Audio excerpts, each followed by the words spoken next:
Leaders of the Asia-Pacific Economic Cooperation members concluded their meetings in San Francisco on Friday with an aim to build a more interconnected, innovative, and inclusive APEC region.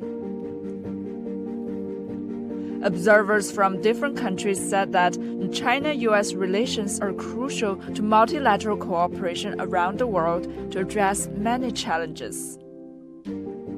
APEC as a platform is useful for the US and China.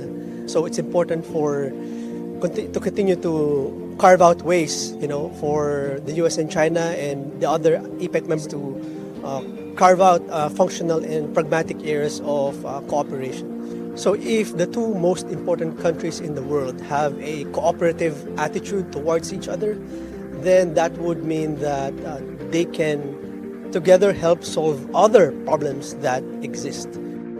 I think it was very important to, of course, de-escalate certain misunderstandings, especially at a time where we see wars in different areas of the world.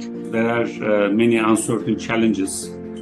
So the global trade, global investments, and regional and global economic interactions are strained by these difficulties.